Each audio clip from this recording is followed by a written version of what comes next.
Today, we're tackling a question that I get asked almost daily, which is more profitable, layers or broiler? And more importantly, what's the true startup cost you actually need to make a profit? If you're thinking about getting into poultry farming, this decision is critical. It's not just about which bird you like better. It's about your bank account, your time, and your long-term vision. I've done both. I've had my share of successes and, let's be honest, a few painful lessons. And what I found is that most online resources give you a super simplified version of startup cost. They forget the crucial details, the hidden fees, and the unexpected expenses that can sink a new farm before it even gets off the ground. So today, I'm going to break down the true startup cost for both layers and broilers, from my personal experience. This isn't theoretical.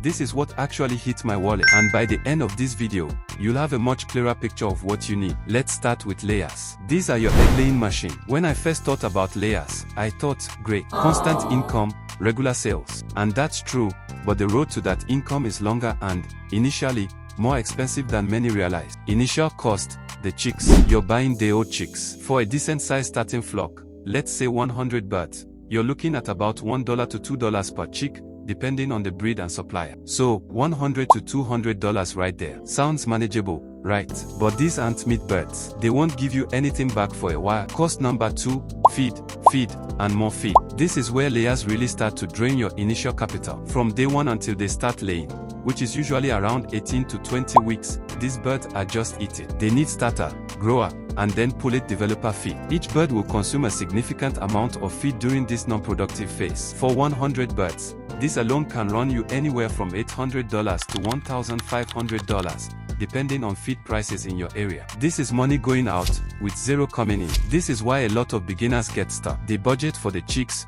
maybe the coop, but forget months of continuous feed cost. Cost number 3, housing and equipment. For layers, your housing needs to be robust and built to last. These birds will be with you for a year, sometimes 2, as productive layers. You need secure coops, nesting boxes, feeders, waterers, perches, and proper ventilation. My first functional layer coop for 100 birds, including materials and some basic labor, cost me about $500 to $800. If you're buying ready-made cages or more advanced systems, that number skyrockets into the thousands very quickly. Then there's the lighting system to stimulate egg production. All these are long-term investments, but they are initial costs. Cost number 4, vaccinations and health. This is crucial because if not done correct, it may wipe up the whole flock. Layers, being long-lived, require a more comprehensive vaccination program. This can add a few dollars per bird over their growing period. Plus, you need to factor in potential medication, vitamins, and supplements to keep them healthy and productive. So, for a small, functional layer farm of 100 birds,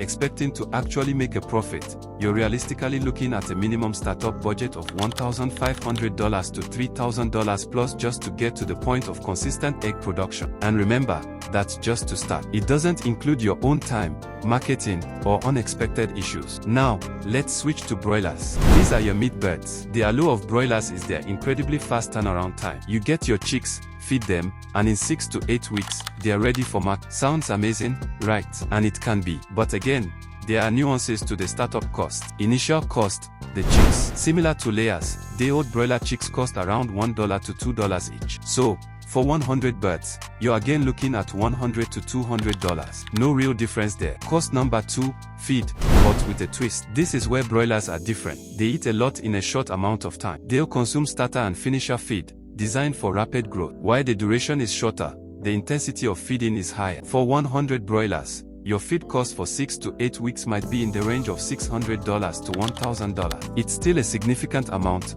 but it's compressed into a much shorter time frame, meaning you see your return on investment faster. Cost number 3, housing and equipment. Broiler housing can be simpler, especially if you're starting small. Since they're only there for a short period, you might get away with less permanent structures. Good ventilation and space are key, but you might not need elaborate nesting boxes or perches. My first broiler setup for 100 birds was about $300 to $600 for a basic but functional space, feeders, and waterers. It's an investment, but often less intensive than layers, especially for batch-style farming. Cost number 4, processing and marketing. This is the big one that a lot of people overlook with broilers. Once your birds are grown, you need to get them to market. Are you processing them yourself? That means investing in plucking machines, scalding tanks, knives, packaging, and potentially a freezer. This equipment can easily run into hundreds or even thousands of dollars. Or are you paying a processor? Those fees add up per bird and eat into your profit margin. This is a critical startup cost if you want to sell edible birds. For 100 birds, processing costs could be $2 to $5 per bird,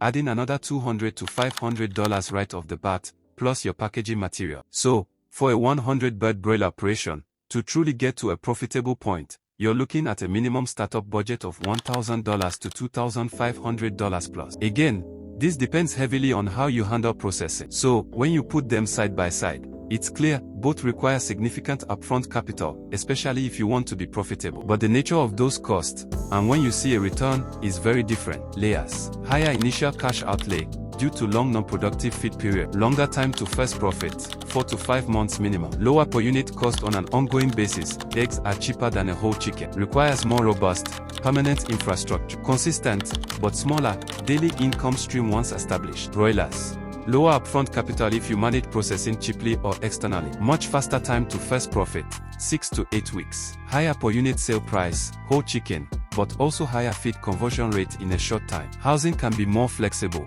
but processing is a major cost bottleneck. Batch income, meaning larger payouts less frequently. So, which one is right for you? It boils down to a few key questions. 1. How much capital do you honestly have available for startup? And how long can you wait for a return? If your budget is tight and you need faster cash flow, broilers might seem appealing, but don't forget that processing cost. If you have more patience and capital, layers can provide a more stable, long-term income. 2. What's your market like? Do you have a ready market for fresh eggs daily? Or is there high demand for fresh, locally sourced meat birds in batches? 3. What's your tolerance for ongoing labor? Layers require daily egg collection. Broilers are more intensive in short bursts. 4. Are you prepared for the hidden costs? I haven't even gone into things like medication, electricity for brooding, bedding materials, or the cost of your own time. These aren't insignificant. My advice: start small, learn the ropes. Don't go all in with 500 birds if you've never raised 50. Document everything. Track every single expense, from the smallest bag of feed to the biggest coop renovation. That's how you truly understand your true startup cost and how to make a profitable farm. If you found this helpful, please smash that like button, subscribe to our channel for more honest farming advice, and let me know in the comments, are you leaning towards layers or broilers, and what's your biggest concern about startup costs? Thanks for watching, and I'll see you in the next one.